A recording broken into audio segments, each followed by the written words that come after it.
Jill, thanks for joining us. We wanted to talk to you about Matt, but we also want to get into what it was like for you to base jump.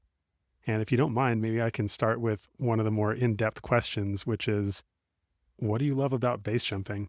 I have a very complicated relationship with base jumping. I think you know this, but I know not everybody does. I started jumping again about a year and a half ago after taking a 7-year break.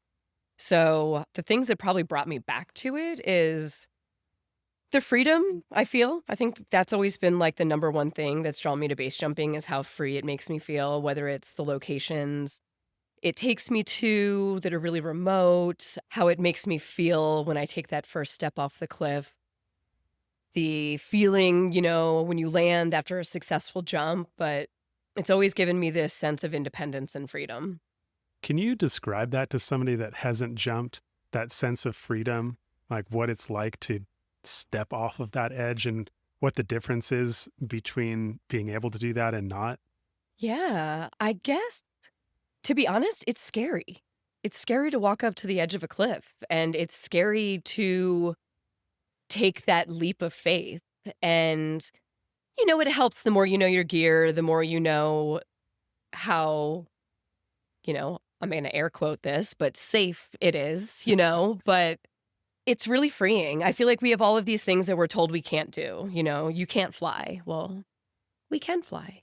Yeah. We need certain things, but we do have that capability. So to do something that most people see as impossible or crazy or just so crazy dangerous, and to be able to do that and do it in a way that's actually ends up being more calming to you, I think is where that freedom really lies. It kind of goes against all these things that we've been told by society and by people before us that you don't do. So to be able to like walk up to this thing that we're told that you don't do, you don't walk off a cliff, you don't jump off a cliff, and then to do it, it has this whole sense of freedom that it brings to you.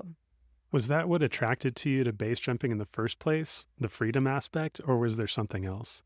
So I started base jumping a while ago. So I'm trying to think back to my thought process back in the day. I know the idea of pushing the limits was really attractive to me. I got into skydiving first, as a lot of us do. And this idea of, wow, there was only one parachute and we're closer to the ground. And it really appealed to me at the time to find this next level of something that could be a little more dangerous, a little more scarier, push my limits a little bit more. And I think, I was base jumping in my 20s. Now I'm, about to turn 43. So it was definitely a little bit of a different mindset that I was in back then, for sure. But I can't say it didn't have something to do with it. I've always felt a little limited growing up. I always kind of felt like I had these constraints around me. Even as a younger kid, my plan was to do well in school and go to college and get this job and be a part of society the way that everybody is supposed to be, And when I discovered skydiving, it was right after I graduated college. It kind of turned my world upside down. I had no idea I could feel that way. I had no idea I could do these things. And suddenly my, white picket fence life that I had dreamed of didn't make sense anymore. And so, yeah, I do want to say, yes, there was definitely an aspect of freedom involved in it when I got into it. How were you introduced to base jumping? So I'm originally from Philadelphia and I started skydiving at Cross Keys. And I know a lot of people in the jumping world are familiar with that drop zone. And a handful of people there were base jumping. And I just started going out and tagging along, ground crewing, checking out, there was a local antenna, pretty tiny, that people like to jump. But my first real experience with it was going to a bridge day event in West Virginia. And the first year I went down, I didn't even jump. I just went down with some friends who were doing it. And walking into the scene there was like skydiving times 100. The energy of having, I don't know how many people do bridge day. It's over Tens 100, I of think, right? thousands There's a of lot people of there. Yeah. Oh, people. and hundreds of jumpers. Yeah. So suddenly going from these like 3 base jumpers I knew at Cross Keys to being immersed in all of these people, the energy was literally intoxicating. And it felt so like-minded to how I felt inside that I didn't really even know that I felt, that I immediately felt like I was part of this new family, that I didn't even really understand the depth of it at that point in time. It just called to me. and I felt like I belonged. So after you felt that belonging, how did you pick up the pieces on the skill set necessary? So funny story, my very next year, I went out and I jumped at Bridge Day the next year. And I was actually had been being mentored by, I know some people know Matt Lajeunesse, his younger brother, actually, Will. I'd met him before Matt, and he had kind of taken me under his wing a little bit and was doing some like ground schooling, going over basic base jumping stuff. And then he was out there. We all went out at that Bridge Day. And I'm sorry, I went off on a little bit of a tangent. Well, it And was just about how you got started with the actual skill set of base jumping. okay, so yeah, it started with Will. He kind of taught me the basics, and so we were there and we were all kind of in this room packing. And I actually didn't pack for myself that first Bridge Day. Didn't feel quite proficient enough to do it myself. I was still practicing. But at one point I turned around and I knocked a beer off the table, somebody else's beer. And before it hit the ground, I managed to turn and grab it in midair. And he was like, "That's exactly what I like to see in my students." That type of like kind of like cat like reflexes. Mm. But that's kind of was like, I feel like I initially had some of that in me already, this sense of like being able to respond to things very quickly without thinking about it. But, I worked with him and then Matt, him and I started dating and he kind of picked up the slack there and I started working with him and training with that. And I very shortly after that moved out to Colorado where I was immersed in a lot more base jumping out there. So my stuff was always very informal. I didn't do an official base jumping course at like the bridge with anybody, but I did do stuff with a bunch of jumpers around the Colorado area. And then I just started going out and jumping some antennas in Colorado. Nice. So you had like kind of an organic introduction to base jumping and then ended up going the classic mentorship route. Yeah. Yeah. Perfect. Would you Yeah. recommend that? I think if you have the right mentor and the right group of people around you, yes. I feel like in Colorado, we had so many people that were jumping. We had such a good pool of people to talk to, people that have been doing it for a long time. And yeah, some people that were newer as well, but I tended to really go for people that had the experience. And I also tried to find people that were less flashy. Hmm. I like to find the people that were a little more quiet and calm and, subdued about it. And so I had a handful of mentors when I lived in Colorado that I felt really showed up and really gave me the time of day and the patience and made sure that all my questions were answered. And it was never about getting the video. It was about, the briefing afterwards and prepping beforehand and making sure everything felt safe and comfortable and always being willing to walk away from a jump if it didn't feel good or right, even if everything said it should feel that way. So I felt like I really had a good group of people who were really compassionate and mindful, and it felt solid. Nice. And so into a quick tangent, which might get into the whole another section of our interview. What came first, base jumping or Matt Kenney? Base jumping. And where did you meet Matt for the first time? I met him in Arizona at Matt Froehlich's house. I had broken my femur and my pelvis in November of, I want to say 2012, I'm pretty sure. And I was at this point in recovery and I wasn't jumping yet. I was still on crutches and I was kind of bored. Money was very tight at this point because I couldn't really do much for work. And Matt Froehlich had offered me a place to crash for free for the winter. He was like, I got a bunch of people down here. It's probably going to be you on a couch, but if you want that, come on down. So I packed up the Hyundai and I drove my butt down to Arizona. And I was there for maybe a few days, I think, before Matt showed up. And yeah, that's where we met, down at Froehlich's house in Arizona. Did you find him attractive initially or did that grow? Honestly, no. And it's nothing to him, I will say. I Yeah. mean, we all know Matt, very handsome, very charming. Matt was not the first partner I lost. And so I was still kind of in a space where I was really working on myself and I was not interested in being in a relationship. I had my first partner I lost, his name was Bill, and he was actually, it was not from jumping. He was a long-term partner from Philadelphia. And when he passed, it was incredibly traumatizing for me. This is my first real experience with that. And I kind of just knew that I wasn't in a space to date anybody for a while.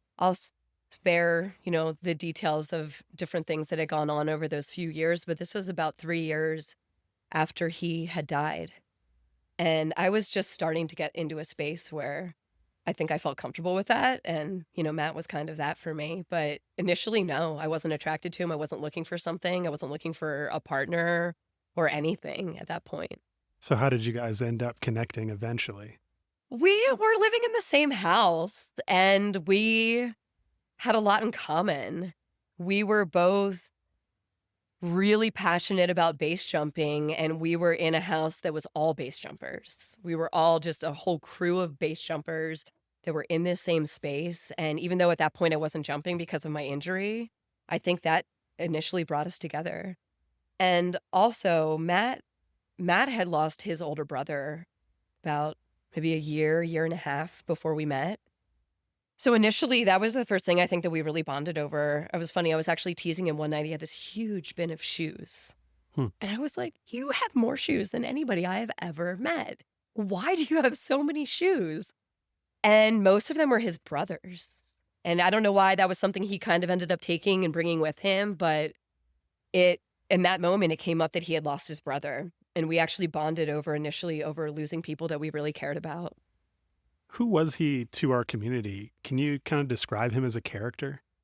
Yeah, he was a popular guy that liked everyone. I don't know if you ever in high school, if you had that friend that was like, I don't know. I wasn't exactly the cool kid in high school. So, you have that person who's really cool, but is still friends with all the kids that aren't super cool, He was that guy. He was friendly. He was handsome. He was charming. He was motivated. But he also loved everyone, and he saw everyone for who they were, and he appreciated what everybody brought to the table.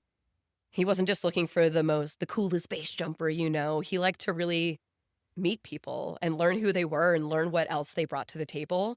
And I think he was really good at kind of bringing out these sides of people that showed their best. Yeah, I remember commenting on that to you when I had first met him, and I didn't know that you had a standing relationship with him. And I was like, oh my God, dude, this guy is rad. He's so much fun to hang out with. And you're like, yeah, I know.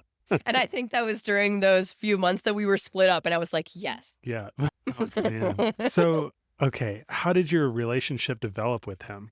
So it initially started out as something pretty casual. Like I mentioned earlier, I was not in a space where I was really looking for a relationship, but we really hit it off. We really got along. I ended up kind of tagging along. We had a crew. It was like me, him, Jordan, Scotty Bob. Frolic would join us when he didn't have work, but we would just kind of go around. Those guys were picking up these random tandem jobs at the time.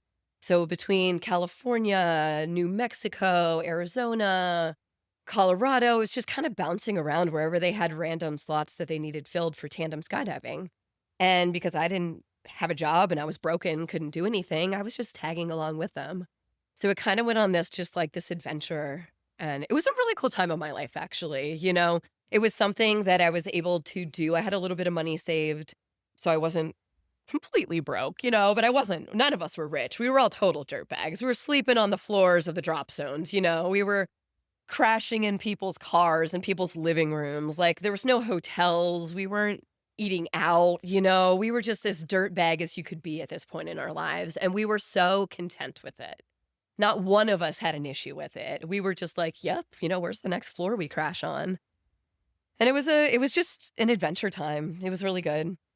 Did you progress your jumping together? Did you base jump together and eventually when you ended up healing?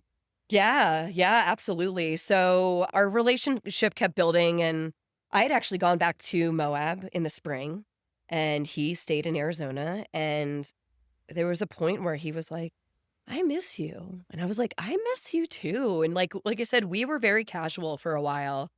And at this point, I was kind of like, you don't have anything going on. He had actually injured himself. He had actually fractured his tibial plateau on a base jump. And he was actually out of commission for a month or two, a couple months. And so I was like, look, you're not doing anything. I'm back in Moab. Why don't you come and stay with me for a little bit? So he came out here. And then at a certain point, we were both healed up and we both started jumping again. And yeah, that path took us jumping together. And initially it just started here, slider down around Moab.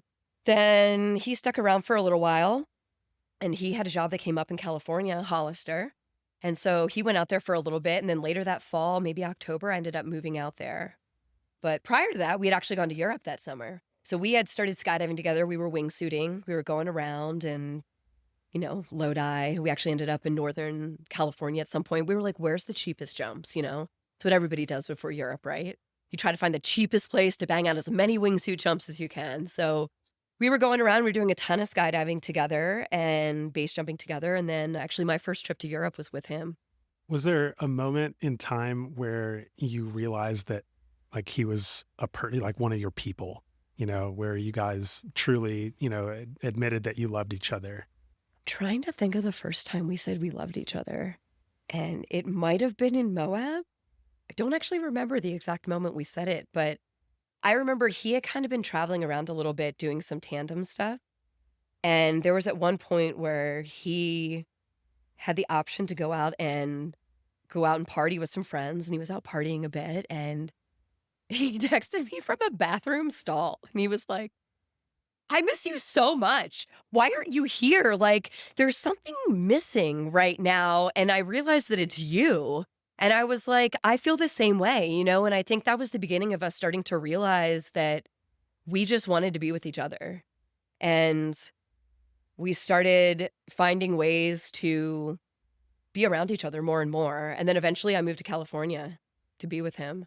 What's it like base jumping with somebody that you care for and are connected to in that way? Is it scary at times? Is it more engaging?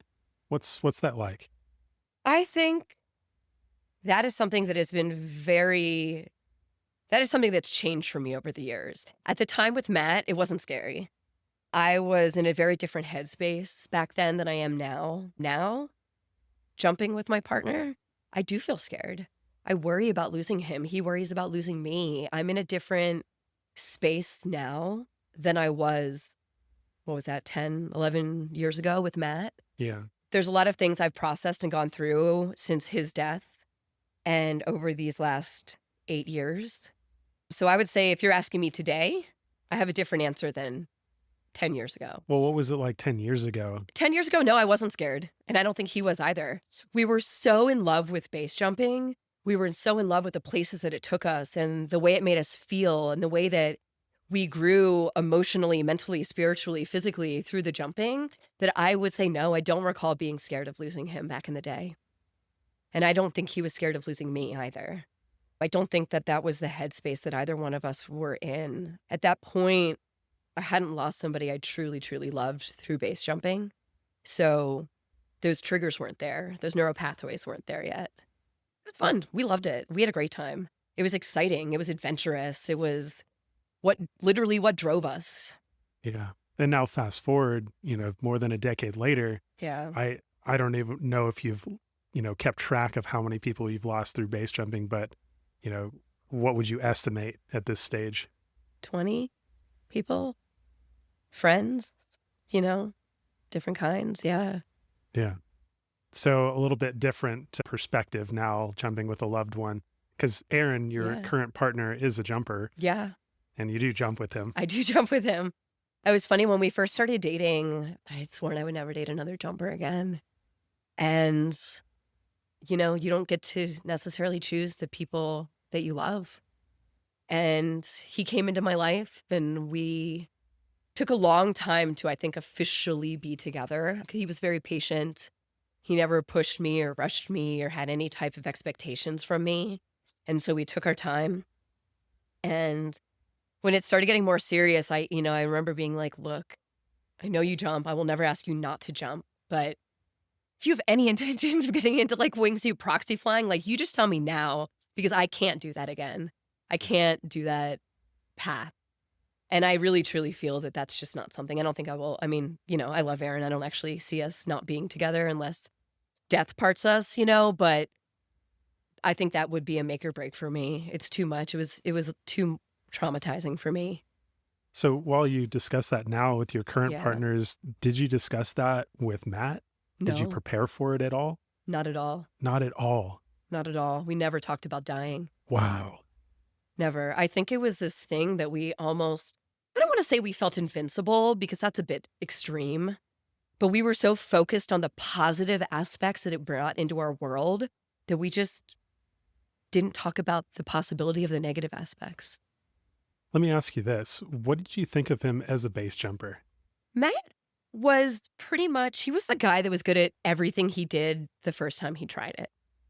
So he, I think, had this little bit of, ego's the right word for it, but bravado. That's a good one. That's a good one. Because, and it's true, because almost everything that kid did, he was good at it almost instantly. And Yeah. same thing with skydiving and base jumping. He really did pick up the basics of those sports so quickly and so well. He was very fit. You know, he had his undergrad degree was in physical therapy. He understood how the body works.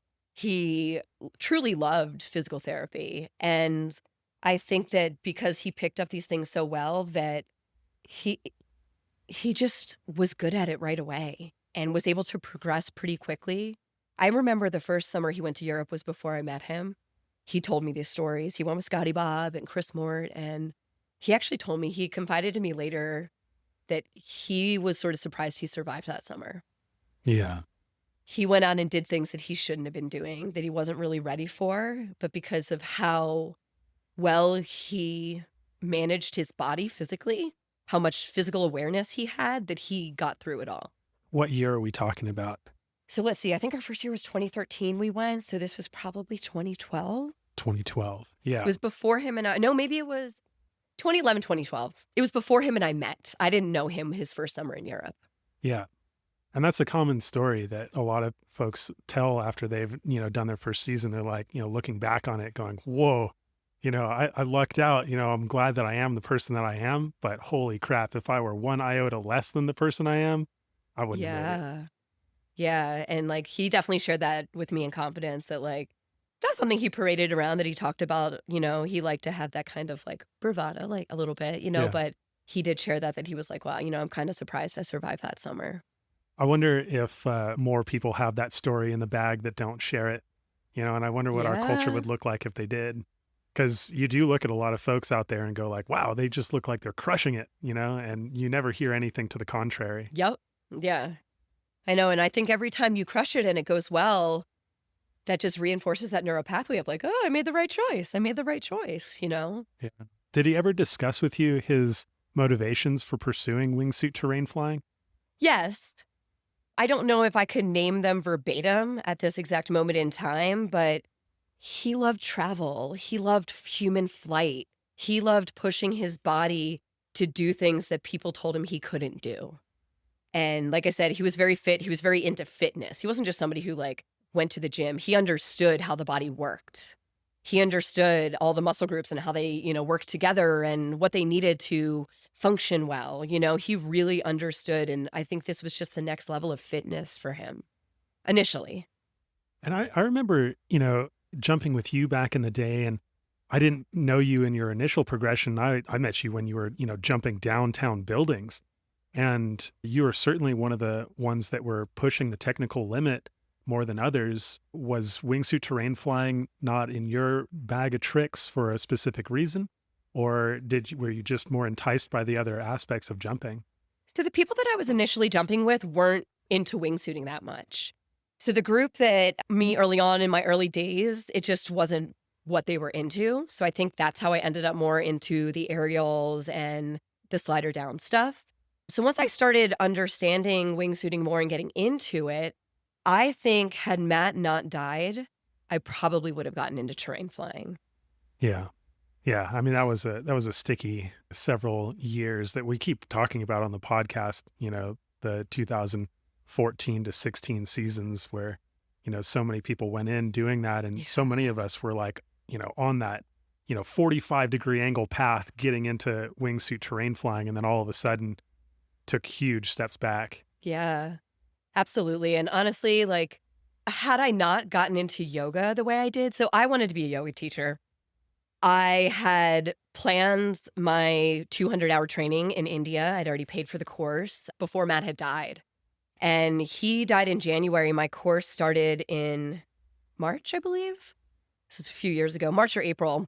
And so I actually wasn't going to go initially. I was really sad. I was depressed. I was grieving. And it was his mother that told me I was going. Hmm. Her and I were getting we knew each other before he passed, but over the last few years, she's a very close person to me now. She's somebody who I hold very dear. And at that point, we were starting that relationship of getting close. And when I told her I didn't think I could go, she was like, "You're going." She actually bought me my plane ticket to India, and Wow. because she was like, "I'm not taking no for an answer. You're going. You need to do this." And I think had I not gone and done that, I might have ended up putting my grieving into base jumping. And instead, I found yoga and I found my spirituality through that. And I think that was, and I'm not saying one's right, one's wrong. It just ended up being the path that swept me up during my grief and took me a different way. Yeah. Well, one's more likely to end in serious injury or death than the Yeah. other. Yeah. Maybe if we can get back onto Matt for a second, Hmm. can you describe the trajectory and transitions your relationship took over the years? Because we've spanned nearly a decade here already. Yeah. So I guess like just how our relationship went over the years. So I think I discussed a little earlier how it was casual in the beginning. Once we realized that we really cared for each other, I ended up moving out to California. He was working at Hollister and, we were living, or first initially we were living in Hollister, which was not super conducive to just a good living lifestyle at the bunkhouse there. So the owners of the drop zone, Mako and Jesse, ended up offering us a place for us to live at their house in Santa Cruz, which honestly, he was gonna leave Hollister. The bunkhouse just wasn't a good place for us, and it was just too much of a party house, and it wasn't the space we were in anymore at that point. So we ended up living with them in Santa Cruz, and we loved it. We loved living with them. We loved that space in Santa Cruz. We continued to jump together. We went to our first Burning Man together. We continued our Europe vacations, base jumping together. We started meeting each other's families, we're both from the East Coast, going back and meeting each other's families, and it was good. We had a great time. So it was like full integration with each other. Yeah. Yeah, we were in a fully committed, happy relationship. Could you characterize the role that he played in your life and the role that you played in his, during those years? We were I think the roles shifted, we were both a little bit motivating to each other since we both had such a love for the sport and other sports too. I had been a bit into climbing and slacklining before I met him, and I kind of introduced him to those sports too. And so we started, climbing a bit in Santa Cruz and we were slacklining and he ended up getting into surfing, which I didn't do. The owner of the drop center Hollister was really into surfing, so he started surfing a bit too. But we were just we liked physical activity, whether it was hiking or base jumping or, climbing, slacklining. We just like doing physical things. So I feel like most of our motivation in our relationships were doing things with each other like that. So adventure partners. Adventure partners. That's a great way to put it. Yeah, for sure. Would there be any other words that you would use to describe like the overall relationship with each other or what you were to each other? I Or, mean, or we still called are each to each other soulmates. We connected. And I want to go ahead and preface this that I don't believe that we have one soulmate in our lives. I believe that soulmates encompass a wide range of things. I believe that a soulmate is somebody who shows up in your world and teaches you things and shows you things that you need. It could be your worst enemy. Sometimes I think a soulmate could totally be that, somebody who shows up and teaches you something that you really need to know and learn. And I think part of what we were each other's rocks as we traveled. Sometimes traveling can make people a little uncomfortable, even though we loved it. But we were always each other's like solid rock through all these things. I remember I had done a job. It was a job that I had done for Adidas with Haley Ashburn. And we were out in Italy. And I just remember calling him. I had bad jet lag and insomnia. And I just remember calling him and talking to him and him being like, "Hey, you're fine. You're not sleeping well. So what? You'll get through this, and like he'd go out on trips, with things and he'd call me and be like, "Oh, I had a rough day. It didn't go this way." And I'd be like, "Hey, we all have rough days. You're going to go to sleep tonight and you're going to get up tomorrow and it's going to be a new day and you're going to try again." We were really motivating to each other and we really tried to hold that space for each other to go and do these things that we loved, even if it wasn't always together. How do you recognize that somebody's your soulmate or a soulmate? How much am I allowed to share on this podcast? As much as you possibly Okay. can. So I would say we had this really interesting experience at Burning Man one year. There was this bus, and I will say we were under the influence of some substances. It was Burning Man. And we were on this bus, not moving. It was like a seated bus. And at one point, we were sitting there and we were so in tune to each other that literally everything around us disappeared. And I don't know how long we were there in conversation with each other, in gazing into each other's eyes, speaking about things when something happened that pulled us out of it. And we both were like, oh my God. We totally forgot that we were around other people. We forgot where we were. We forgot everything except the spirit of each other. Like, we were so entwined in each other's souls at that time that, like, nothing, literally everything else disappeared around us. And I think that that was one of the main, I don't want to say the only time, but one of the main times that stands out of just realizing, like, how in tuned I was with this person that our wavelengths were identical. Whether wherever we were, whatever we were doing, it was like we could look at each other and we were right there with each other. I remember you describing this and calling it our world. Our world, yes. Yeah, like this energetic frequency by which you both travel, and no matter what else is happening, you can always tune into it together. Yeah. Yeah. And I will say that, like, while that particular time was, yes, there were other substances involved, did not need that.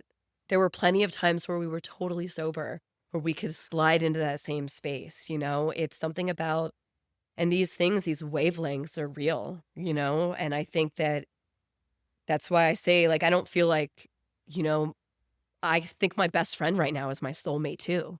The same thing, you know? And I mean, different aspects. Their relationships are different, qualities, but I think that when you really tune into these people, when you feel comfortable, number one, to be yourself, and number two, you're so similar that literally these vibrations that you're projecting, and as we know through science, that's all we are, is vibrations, right? Yeah. We're just in tune with each other. Yeah. I mean, if we can describe one's soul as the part of ourselves that homes in on energetic frequencies, and then describe our soulmate as somebody who naturally and intuitively homes in on those same frequencies, Yeah. then like naturally we're going to ride those waves together, and we're going to sense things together that will not, be apparent to everybody else. And I remember telling you about this, I think in 2016, we were talking about losing people like that and going like, man, can you still home in on those frequencies with them? Like, are they still accessible in those wavelengths? And I'll be honest, the longer it goes from losing him, the least frequent they are, but 100% yes. 100%. I have over the years had, and I'm going to call him a dream for lack of a better word, but there were visits from him. And I know the difference. I've had dreams about him that I'll wake up and I'm like, no, that was a dream. I know that was a dream. That was my subconscious processing things. And then other times I wake up, and one of the key things that sets these things apart is that he says very little. Sometimes he would say nothing at all, but sometimes it was nothing more than a sentence at the most that he would say to me in these dreams. And I would wake up exhausted, just exhausted, like I hadn't slept, and I had slept. But Yeah. I honestly think that, like, and to be honest with you, there's sharing this on a podcast. I'm sure a lot of people are going to hear this now, but outside of this, there's very few people that I share stuff with this with. Only the people really closest to me, because I'm not interested in what other people think is true or not. Right. I'm just not. This is our lived experience, What's real to me is real to me, and that's the only thing I really care about. I'm not asking if somebody else thinks this is real or true. I don't need that type of validation anymore. I know that his energetic energies are connected with mine, and I know once you have those connections that whether your physical body here on planet Earth doesn't end those connections. Well, I mean, whether people believe it or not, I would still say that like these things are incredibly rare, and that's what maybe gets people to doubt them. Yeah. But the more we talk about the like access of them, I think the more people will be, aware that it is possible, and there's an overwhelming amount of evidence to support, what you're saying, Yeah. where people are alive and you can sense something that they are feeling or going through from a great distance. and you call them up and you're like, hey, like I just felt that this was the right thing to do. What's going on? And turns out like what you were sensing is exactly what was happening, Yeah. or, any of a number of other things that fit into that category. So one of the most interesting of those air quote dreams I had was I can't remember exactly what year it was. I think you will or interview Linda, Matt's mom. Yeah. So I had one of these dreams, and it was really interesting because it was like way in the future. And Matt came to me and we were both like, and again, it was not obviously not real. He passed away, obviously, but we were both had moved on. We had other people we were with, we had families. And he came to me and he was like, hey, I need you to talk to my mom. She's having high cholesterol problems and I need you to call her. I need you to talk to her. And I was like, of course I can do that. And I woke up the next morning and I called her and I was like, hey, I know this is going to sound crazy, but Matt's mom is amazing. She's a very spiritual person. She's actually been a great friend and guide through his loss. She's a very special person in my world. And she was like, well, I see the doctor pretty regular. She's like, I'll let you know I'm doing really well. I appreciate the call. She's like, but really funny. She's like, I know cholesterol is related to the heart. She's like, today is the 10-year anniversary of Matt's brother's dying. Wow. And I think he wanted me, even though it was a weird abstract message, I think him coming to me that night was to tell me that I needed to check on his mom because it was 10 years since his brother died. And she was like, it's really funny you called me today because this is the anniversary of Ethan dying. And I am feeling sad today and my heart is hurting today. And it was an interesting message and an interesting translation of a message, Speaking of intuiting messages, was there any indication or feeling that you had that he might die wingsuiting, either really close to the incident or preceding the incident? I want to say no, honestly. And I know this sounds so crazy, but I thought he couldn't die. I thought that there was no way that the universe was going to let his mom lose both of her sons. And I know that's an absolutely insane thing to think because just because you lose one kid doesn't mean that these powers that be are going to, stop the other one. But I think that was this really weird sense of false security that I gave myself. And I didn't think I was going to lose him. I didn't think the world was going to lose him. How did you find out about his death? Scotty Bob called me. Almost right after the incident. Yeah, as soon as he had cell service, he called me. And I had just seen him. We were all in Colorado together. And they had this big trip planned down to Arizona. And I had talked to him the night before. And he had an early morning jump. And yeah, Scotty Bob called me that day and told me. And it's so unreal. In my mind, I was like, he told me, he was like, hey, we can't get to him today. And it was January. It's freezing down there. And I was like, no, you don't know he's not. You don't know he's dead. You have to try and get to him. Like, what if he's not dead? And God, he was like, Jill, he's dead. And I just remember being like, I just thought it was weird. Like, maybe he's not. Maybe he's not. Yeah. Maybe he's just badly hurt, And he was like, he's not, Jill. And I was like, okay. And I don't think I said okay. I think I was hysterically crying, but, you know. I mean, that's a pretty big shift to make, and that's a tough thing to accept on a phone call, Oh, yeah. I think for me personally, the harder in the moment is to see somebody going in, but easier long term is to see somebody going in because there is no bargaining necessary or even like available. Yeah. Like it's instant closure. Yeah. Can you comment at all on how our community handles breaking this type of news and what you would like to see personally, if anything?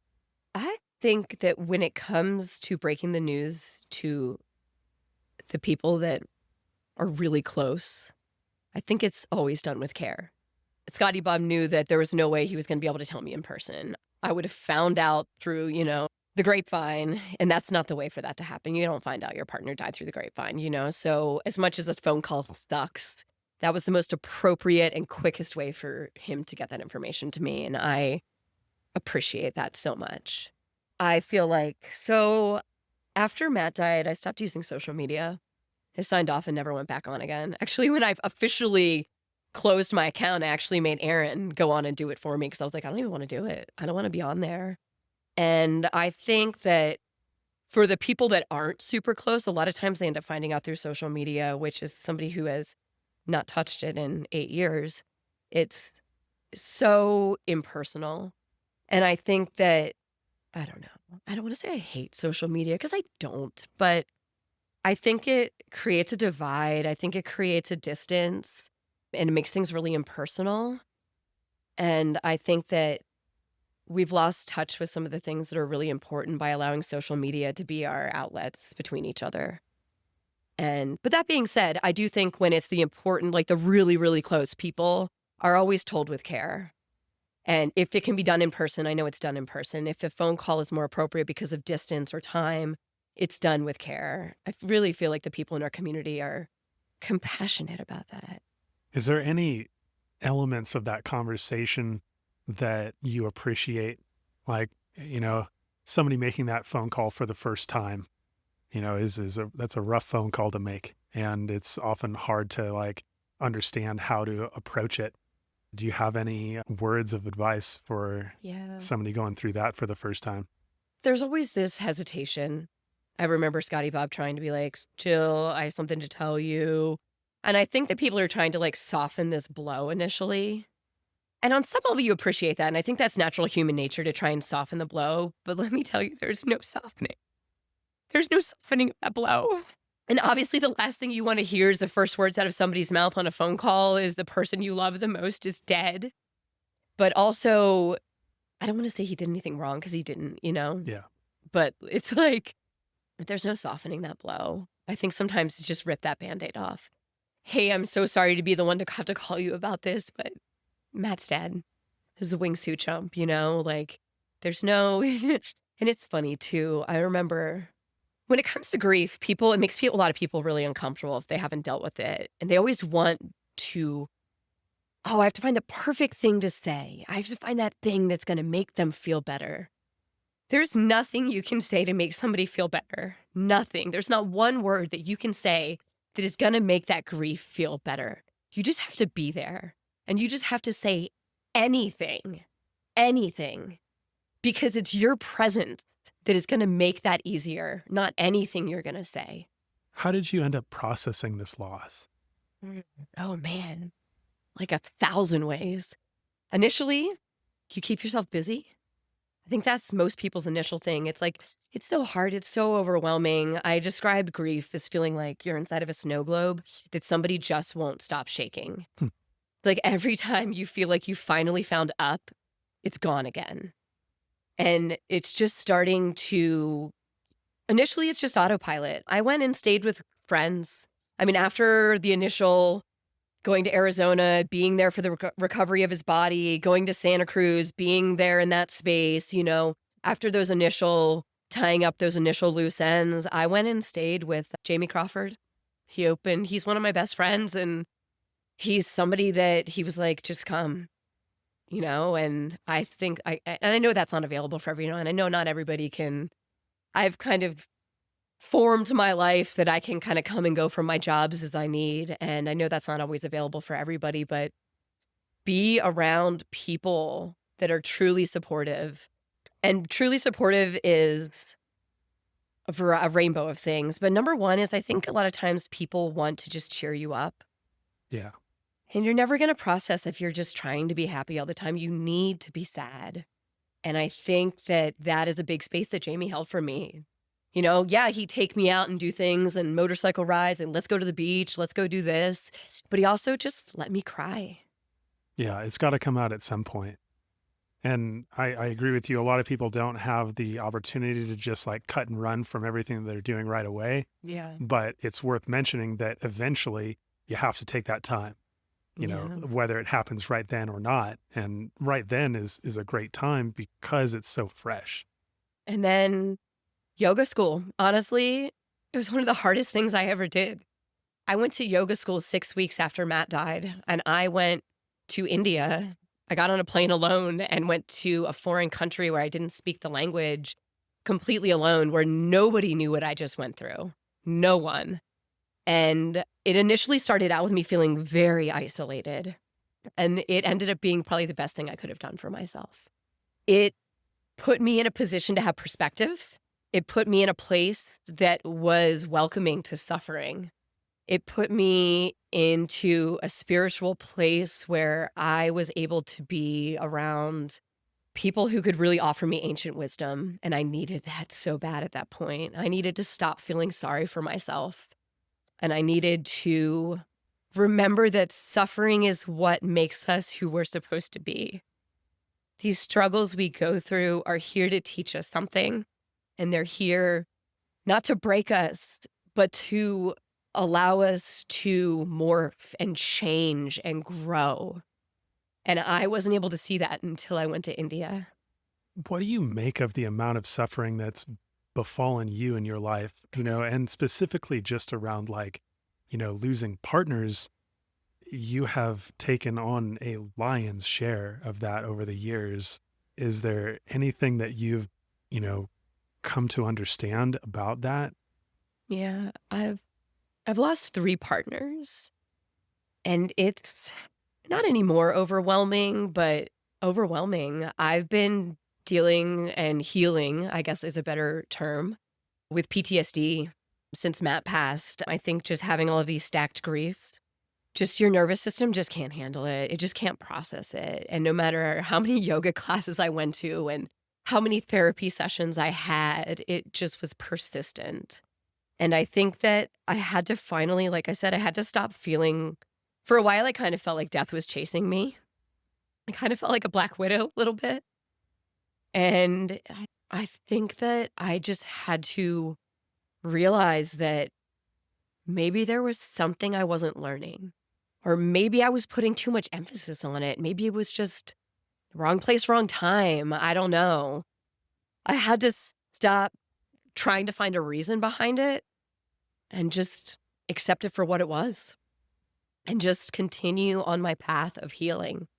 That's a question that I really want to dive into. How do you carry those losses and continue to carry on?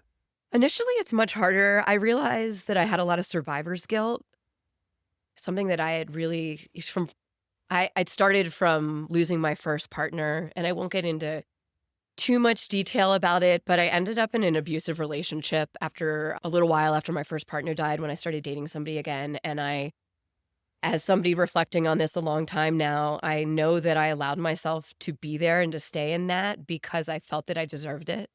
Now I know I didn't, but now I know I didn't. But I think on a soul level, I had so much survivor's guilt that I kind of let myself downward spiral for a while. I even showed up in a lot of my base jumping, like I was pushing the limits. I was really going out there and I was numb and I just wanted to feel something again. And the more I pushed it, the more dangerous stuff I did, the more I'd be like, oh, wow, I just felt something Yeah, cool. emotions. Nice. Emotions, those are Yeah. cool.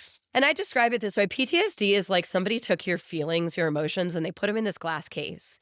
And it's like you can see them, you know they're there, but you can't touch them. You can't access them. And it feels really out of control. You feel like you're being almost like punished. Like your nervous system is so triggered that it took your feelings away. And it's a weird space to be in. But my journey of healing has shifted. It's changed. And I honestly think that the more I've trusted in it, the more these roads have just unfolded in front of me.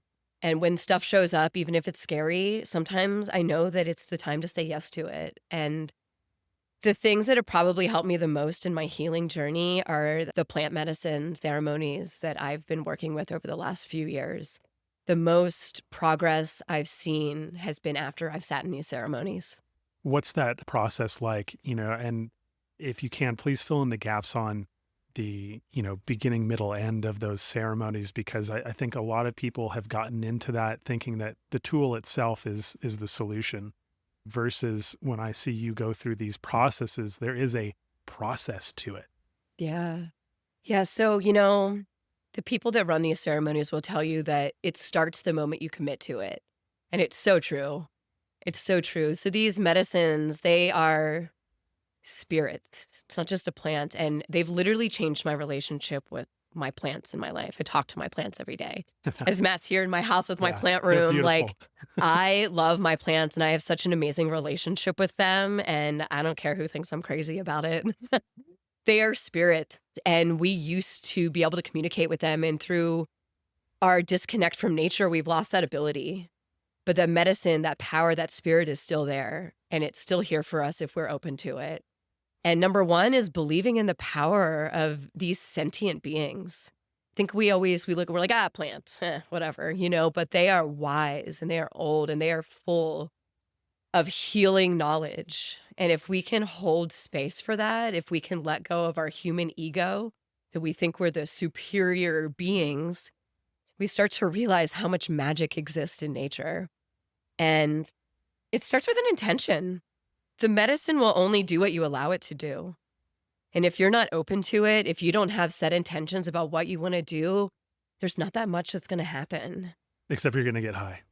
You're going to throw up a lot. Yeah. And it's like, you really have to, you can't fake it. Yeah. There's a lot of things you can fake, You can't fake, you can't show up with these plant spirits and fake it. They see right through you. And they won't give it to you. You have to do the work. You have to be the one willing to show up and face these things. And you have to be the one, and I think that's what's so hard is like, I have so much anxiety leading up to these ceremonies because it's the work. So speaking of being honest with oneself and back onto the track of base jumping just a little bit. No problem. You said that you had this realization that you were, really pushing the limits because of what you were going through at the time. Has that changed now in your current base jumping? Are you approaching the activity in a different way? It's like 180 degrees different. It couldn't be more different. The work I've done over the last 8 years has changed me so much. I mean, you've known me for a long time. Like, I'm not a different person completely, but the way I do things, I was definitely jumping a lot for my ego. And when I say my ego, I literally mean my ego. It wasn't necessarily to impress others. It was to impress me. Yeah, even though it was impressive to others. I mean, there was some sick jumps. In fact, can we, a brief tangent, any notable favorite jumps of yours can you describe? So one thing that I think I'm honestly most impressed with myself about from my past is I did 4 backflips off the Perrine. And I was pretty and I landed on the beach. Like, I made it to the land. And I was pretty stoked about that. Yeah. I did a lot of work into that. I took diving lessons for a while to work on my aerials. And so it wasn't this thing that came natural to me. So there was a lot of time and energy and effort that I put into getting to that level. So that was really fun. I was really, really stoked when that happened. Yeah, I was pretty impressed too. I mean, that was back in a time where there weren't many people doing aerials. There weren't many people doing quads. There was that room was real small. Yeah. Amongst female base jumpers doing aerials, I think you were like one of less than 5. Yeah, it was definitely not a lot of people and doing that then. And I just love that. I just realized that I love being upside down. I just love it. Like, now over the years, I can do handstands now and I love it. I enjoy that shift of perspective, KL Tour was really fun too. That was just an aerial heaven, it was like an aerial amusement park. Let me ride the elevator up and just bang out as many aerials as I can. Let me do some crazy stuff. Oh my God, it was me, Charlie, and Chris Carnahan did that totem. Yeah, the 3-way totem stack. And we did a flip. That was so honestly, sick. I don't even remember if it was a front flip or a back flip anymore, but it was so good. We were just like, yes. Yeah. It worked perfect. And we were just like, I can't believe we just pulled that off flawlessly, guys. That was a dream to watch. Yeah. A 3-stack totem pole front flip off of KL Tower. And all of us were just watching like, is this really going to happen the way they think it's going to happen? And it did. Like, perfect. And it went off. And yeah, it was good. And you know what's funny? One of my first base jumps, it was at Bridge Day. I did 2 people literally launched me like a basket toss off the bridge. And it was great. It was fun and nailed it. It was fun. Yeah. If you could redo your entire base progression from start to finish, would there be anything that you would change or do differently? Looking back on it, even though I didn't have any actual problems or issues with anything that happened, I do feel like I progressed initially a little quickly. I had base in 11 jumps, and I probably could have pushed off jumping a cliff in a building a little bit longer. And like I said, I was very current skydiving. I had done more than my due diligence of skydiving at that point. It wasn't like I had just like walked up with like 10 skydives, but at the same time looking into it, I do feel like that could have been it went fine, but like we said, how many times things go fine and those neural pathways build. Right. I probably could have gone a little bit slower in the beginning. Yeah, that's pretty much everybody has that one. And Yeah. yeah, You're so into it and everything's going well and you're just so high on this new thing that's brought you all this joy and freedom and you're just like, everything's fine. is there anything that you could offer to folks who are just starting their progression who don't quite see that as necessary? Like all of us, this is a realization on retrospect. Very few people have been able to get somebody to like really realize that it serves all of their purposes to, go a bit slower. Is there anything that you could offer to people just starting out? I would say, and this is maybe the yoga teacher in me, but how can you bring mindfulness to your jumping? How can you during, post jump? How can you really bring that mindfulness to it? But not just body awareness, but what are you thinking? What are you feeling? What's it bringing to you emotionally, spiritually, physically? I think we just get so hyped up in the adrenaline of it sometimes that we don't stop and pause and bring mindfulness into it. And I think that, like I said, this might just be the yoga teacher in me thinking, but there's so many aspects and so many little things that you can start to bring in if you slow it down a little bit. What is the temperature of the air before you jump? What do you smell? How do things feel? Yeah. Even just bringing in your basic five senses and starting to kind of reflect on things and slow it down. It's funny, I was through my therapy that I've done over the years, one of the biggest things that comes up for me is slowing down. Yeah. And it's actually served me so much since I've really started working on that, this idea of responding instead of reacting. I know in base jumping, we often have to react. It's important in survival purposes, but pre-jump, post-jump, can you slow it down? That's an interesting point to bring up. And something that I've noticed in my jumping is that I'm usually better the more complicated the jump becomes because I am forced to be mindful about it. And so I'm slowing down to bring those senses in to recognize everything that's happening in the environment and within myself. And the biggest mistakes that I've made in my career are unequivocally the simpler jumps where I just, kind of don't really care as much. And I don't bring all of those senses in. And then all of a sudden I'm subject to these mistakes because I'm not in a proactive mindset. Yeah, I agree. Sometimes it's too that's like the zoo loads when you're so hyped up on just like hanging out with your friends that you let go of these little bitty things. Yeah. And so like maybe keep the load small in the beginning. Bring that bit of mindfulness to your jumping and reflect on it afterwards, not just like that was so cool, but like, hey, how did it feel? When did you notice the breeze in your hair? Like how quickly did you get to your toggles? Like, I don't know, like what little things can you start to catalog that just brings your awareness more and more to those moments? Okay. Feel free to leave this one on the table if you want, Okay. but I am curious if you have any comment that Matt would have brought into the picture in regards to base jumping and his trajectory and the people coming up after him. Do you think there's anything that you could communicate that he might say to the next generation? Matt was the kind of person that lived for joy. He easily could push past the fear and see the joy in something. And I do also think that that is part of what probably killed him. He was pushing himself since day one. He was always surrounding himself with people that were better than him. And I think that's an amazing thing to do. You learn so much when you're around people that are better than you. But especially for somebody like him, I think that a little bit more fear might have kept him alive. Yeah. And so Matt was so happy-go-lucky. I think if I'm just speaking in his words, I think he would say, find your passion and let it drive you. Knowing what you know now about base jumping and knowing what you know about what it would cost you, would you still decide to pursue both base jumping and the partners that you lost while base jumping? Oh, that's really heavy because it's like, if I say no, does that mean I like think that I would throw away the connection that Matt and I had? Yes. saying no would be to throw away both the trauma and the positives that Yeah. were, No, I wouldn't. And that's hard to say because it sucks having PTSD. It sucks giving up base jumping, and I made that choice on my own. I knew it wasn't the right thing for me to be doing, and I wasn't in the right headspace emotionally, spiritually. I knew that I needed to stop doing that for a little while. And that was hard because I loved it. I loved it so much. I was like, I had just resolidified my sponsorship with 510. I was like at the prime of my like pushing forward with trying to make this something I did professionally.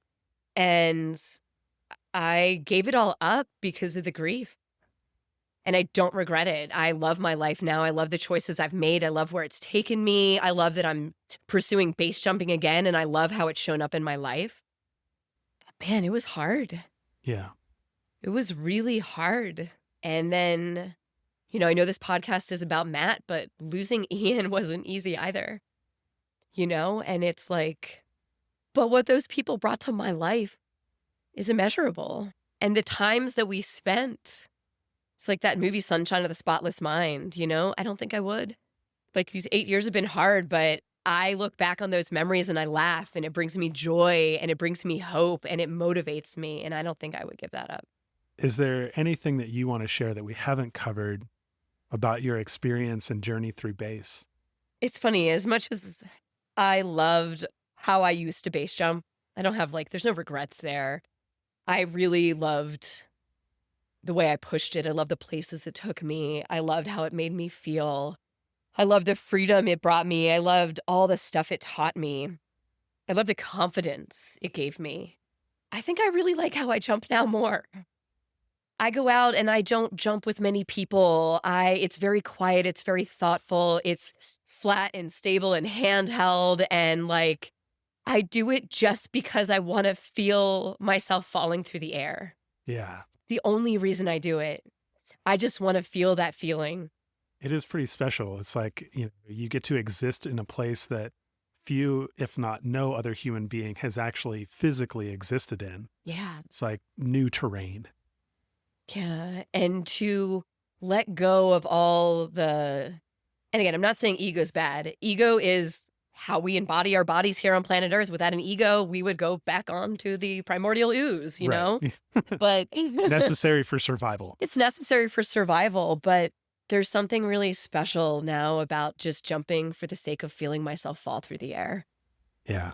It's like a little break. It is. Yeah. A little peaceful, transcendent moment. Yeah.